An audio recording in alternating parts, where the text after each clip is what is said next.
नमस्कार दोस्तों। आज जो मैं आपको कहानी सुनाने जा रही हूँ वो एक सच्ची घटना पर आधारित है और गीता प्रेस की एक किताब एक लोटा पानी से ली गई है। कहानी बहुत मज़ेदार है। कहानी का शीर्षक है गुरु गुड़ ही रहे, चेला चीनी हो गया। दक्षिण के एक शहर में भगवान श्री कृष्ण का मंदिर है। महंत थे उस समय बाबा धर्मदास जी। एक दिन एक अहीर का लड़का उनके पास आया और उनका चेला हो गया। वह माता पिताहीन एक 12 साल का लड़का था। वे अपने गांव में अपने काका के साथ रहता था, मगर उस कौए काका ने ऐसी कैंकें लगाई कि उस लड़के को भागना पड़ा। लेकिन यदि काका की कैंकें ना होती तो ना वह वहाँ से भागता और ना ही विशाखापत्तन के मंदिर का महंत ही बन पाता। शहर के समस्त रईस, समस्त अहलकार और समस्त भक्त नर नारी उस मंदिर में आया करते थे और मूर्ति के साथ ही महंत को भी प्रणाम किया करते थे। इसलिए सिद्धांत माना गया है कि मालिक की अकृपा में भी कृपा छिपी है। रोष के भीतर भी पोष रहता है। अस्तु उस लड़के को नाम मिला गरीबदास। गरीबदास को दिन भर मंदिर की 5 गाय वन में चरानी पड़ती थी। दोपहर और शाम को बनी बनाई रोटी खाई और पढ़कर सो गए। यही गरीबदास की दिनचर्या थी। लिखना पढ़ना कुछ नहीं, पूजा बंदगी कुछ नहीं, दूध पीना और गाय चराना। एक दिन आई एकादशी। महंत जी ने गरीबदास से कहा, आज दोपहर को यहाँ मत आना, मेरा व्रत है, इसलिए भोजन शाम को बनेगा। तुम आधा सेर आटा और 20 आलू ले जाओ। दोपहर को स्नान करना, वन की कंडी बीनकर आग सुलगाना, पानी से उस जगह को पवित्र कर देना, समझे? गरीबदास ने कहा, जी हाँ।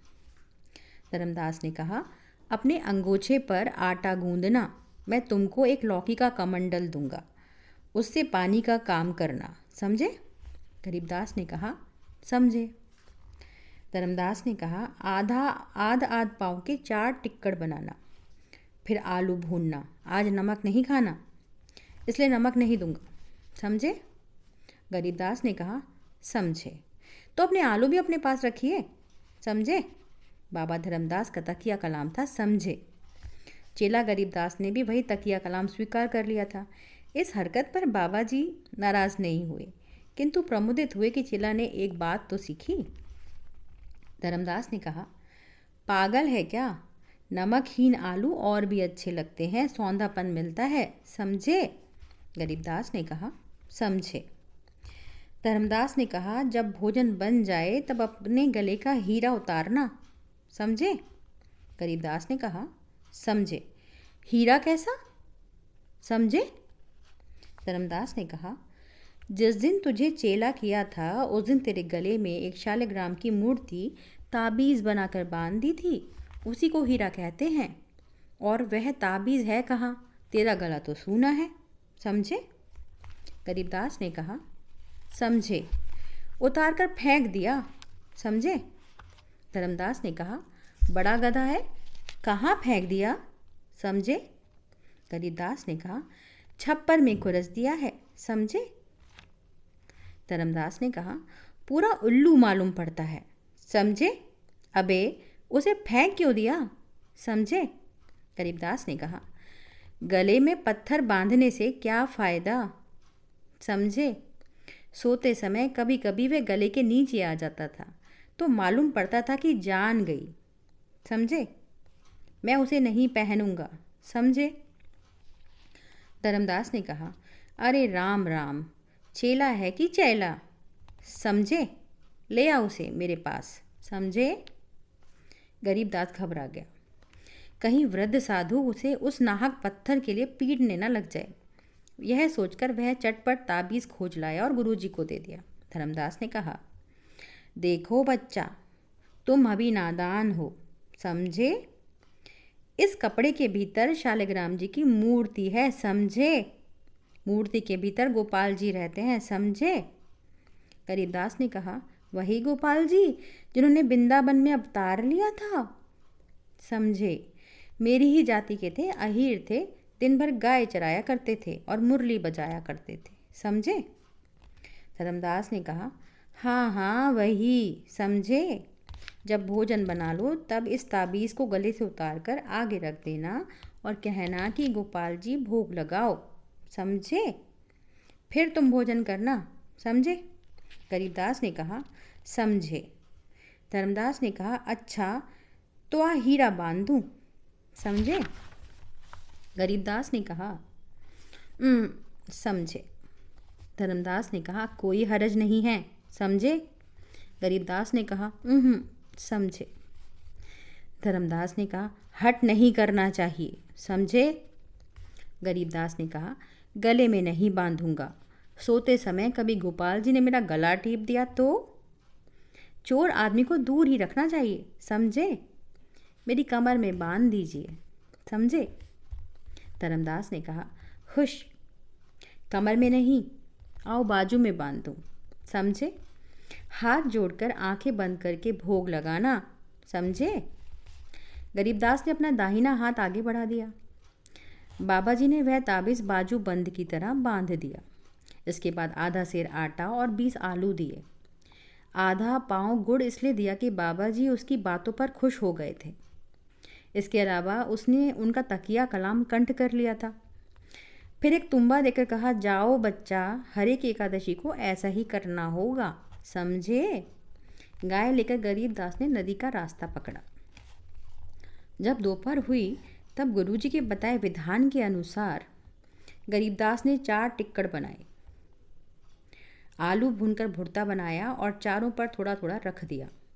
ढाक के पत्तों से एक पत्तल भी बना ली थी, उसी पर चारों टिक्कड़ रख दिए और मूर्ति भी रख दी। इसके बाद उसने अपने दोनों हाथ जोड़े, आंखें बंद की और कहा, गोपाल जी भोग लगाओ। आंखें खोलकर गोपाल जी ने देखा कि चारों टिक्कड़ ज्यों के त्यों रखे हैं, एक भी कम ना हुआ। यानी गोपाल जी ने भोग नहीं लगाया। वह सोच रहा था कि कम से कम एक टिक्कड़ तो गोपाल जी खा ही लेंगे। उसने फिर नेत्र बंद किए, फिर वही प्रार्थना की, मगर टिक्कड़ों में कोई कमी न हुई। गरीबदास ने प्रतिज्ञा की कि जब तक गोपाल जी भोग न लगाएंगे तब तक वह भोजन न करेगा। गुरुजी की आज्ञा भी ऐसी थी। ऐसा मुमकिन नहीं कि भोग लग जाए और भोजन में कोई कमी ना आए। दोपहर के 11 बजे से गरीबदास की हरकत शाम के 4 बजे तक जारी रही। गोपाल जी ने देखा कि गरीबदास वज्र मूर्ख है। गोपाल जी प्रकट हो गए। वे या तो वज्र पंडित के सामने प्रकट होते हैं या वज्र मूर्ख के। बीच वाले यूं ही मुंह उठाए बैठे रहते हैं। अब की बार गरीबदास ने जो नेत्र खोले तो देखता क्या है कि एक 12 साल का लड़का बैठा हुआ टिक्कड़ खा रहा है। गरीबदास ने कहा, गोपाल जी तुम बड़े सुघर हो, जी चाहता है कि चिपट के रह जाऊं, मगर हो कठोर भी बहुत, समझे? मार डाला मुझे भूख से तब प्रकट हुए, समझे? पहले ही बुलावे में आ जाते तो क्या जात घट जाती, समझे? मुस्कुराकर गोपाल जी ने कहा, अब पहले ही बुलावे में आ जाया करूँगा। चटपट एक टिक्कड़ ख़त्म करके गोपाल जी खड़े हो गए और बोले, तुम भूखे तो नहीं रह जाओगे? गरीबदास ने कहा, नहीं, एक टिक्कड़ ज़्यादा था, समझे? गोपाल जी ने कहा, लेकिन अब की बार मेरे साथ राधा जी भी आएंगी, तुम्हारे लिए 2 ही टिक्कड़ बचेंगे, समझे? गोपाल जी अंतर्ध्यान हो गए। गरीबदास ने भोजन किया और अपना काम करने लगा। उसकी खुराक आध सेर की थी, आज वह कुछ भूखा रह गया था। फिर एकादशी आई, बाबा जी ने आटा दिया।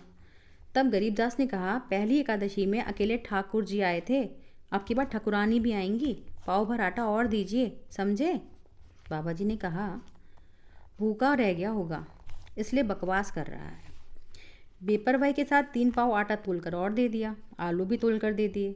बाबा जी ने उसकी बात समझी नहीं, सुनी ही नहीं, सुनी तो दिल लगी मानी। दोपहर को फिर वही लीला हुई। 6 टिक्कड़ थे, सब पर नमकहीन आलू का भुर्ता रखा था। जो ही ठाकुर जी को बुलाया गया तो ही ठकुरानी सहित आ पहुँचे। 2 टिक्कड़ भोग में ले चले गए। गोपाल जी ने कहा, भूखे तो नहीं रह जाओगे गरीबदास? गरीबदास ने कहा, उस दिन तो 3 ही टिक्कड़ बचे थे, आज तो 4 बचे हैं, भूखा नहीं रहूँगा, समझे? गोपाल जी ने कहा, परंतु अब की एकादशी में सिर भर आटा लाना, नहीं तो भूखे रह जाओगे, समझे? गोपाल जी चले गए। गरीबदास भोजन करने लगा। उसने गोपाल जी की बात याद नहीं रखी क्योंकि वह इस बात को समझ नहीं सका था, दिल लगी समझी थी। फिर एकादशी आई। गरीबदास ने 3 पाव आटा लिया था, इसलिए 6 टिक्कड़ बने थे। भोग लगाया गया। ठाकुर जी और ठकुरानी के साथ 2 मूर्तियां और भी पधारी। सत्यभामा और रुक्मणी जी सहित चारों ने 4 टिक्कड़ उठाकर खा लिए। अपने 2 ही टिक्कड़ देख गरीबदास मन महसूस कर रह गया। उसने सोचा, ठाकुर जी की ठकुरानियों का अंत नहीं है क्या? जब सब लोग खा पी चुके तब हंसकर गोपाल जी ने कहा, कहो गरीबदास, मैंने कहा नहीं था आधा सेर आटा ज़्यादा लाना। खैर, आपकी एकादशी पर 1.5 सेर आटा लाना, समझे? गरीबदास ने कहा, सो क्यों? समझे?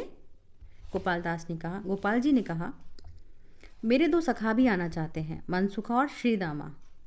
वे तो अभी आ रहे थे, कहते थे कि गरीबदास को देखेंगे कैसे भोग लगाता है, समझे?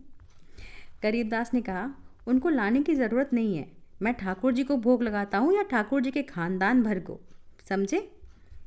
गोपाल जी ने कहा, समझो चाहे ना समझो, अब की बार आटा ज़्यादा लाना, समझे? इस लीला द्वारा भगवान महंत धर्मदास की आंखें खोलना चाहते थे। इस मर्म को गरीबदास कैसे समझ सकता था? वह चुपचाप भोजन करने लगा। ठाकुर जी ने अपनी पार्टी के सहित गोलोक प्रस्थान किया। धर्मदास जी ने कहा, बेटा गरीब, आज फिर एकादशी है, समझे? गरीबदास ने कहा, रोज रोज एकादशी खड़ी रहती है, समझे? धर्मदास ने कहा, तुम्हें क्या तकलीफ होती है, समझे? गरीबदास ने कहा, जिस पर बीतती है वही जानता है, समझे? धर्मदास ने कहा, क्या तुम भूखे रहते हो? 3 पाव खा जाते हो। यहाँ तो तुम दोपहर में आधा सेर ही खाते थे। वन में 3 पाव में भी भूखे रह जाते हो, समझे? क्या आटा बेचने लगे हो, समझे? गरीबदास ने कहा, मैं ही सब खा जाता हूँ क्या? ठाकुर जी के भोग में कुछ खर्चा नहीं होता है, समझे? कभी 2 जने आते हैं, कभी 4 आ जाते हैं, अब की बार 6 प्राणी आएंगे। 1.5 सेर आटा दीजिए, नहीं तो मैं गाय चराने नहीं जाऊंगा। आपकी चैं जैसे तो काका की कैं भली थी, समझे? धर्मदास ने 1.5 सेर आटा दे दिया और स्थिर किया कि आज खुद दोपहर में छिप कर देखेंगे कि वह आटे को फेंकता है या बेचता है या क्या माजरा है। भन बनाता हुआ गरीबदास जंगल की तरफ चला गया। दोपहरी हुई। महंत धर्मदास छिपकर वहां जा पहुंचे जहां गरीबदास टिक्कड़ बना रहा था। एक झाड़ी में छुपकर पीछे बैठ गए। गरीबदास ने 12 टिक्कड़ बनाए थे। आटा बचाया नहीं था, सब रोटियों पर थोड़ा थोड़ा आलू का भरता रखा था। जरा जरा सी मिठाई भी सबके सामने रख दी थी। दोनों हाथ जोड़कर ज्यों ही गरीबदास ने भोग लगाया त्यों ही यह क्या, धर्मदास ने देखा कि 16,000 रानियों सहित 8 महारानियों सहित 3 सखाओं सहित मुरलीधर प्रकट हुए। सबने सब टिक्कड़ों के टुकड़े टुकड़े कर खा डाले। उस दिन गरीबदास को कुछ भी न बचा। 16 आना एकादशी को सामने देख वह बेचारा अकबका गया। धर्मदास का शरीर पसीने पसीने हो रहा था। भोग या सर्वस्व भोग लगाकर नटवर तो रासलीला करने लगे। सब लोग नाचने और गाने लगे।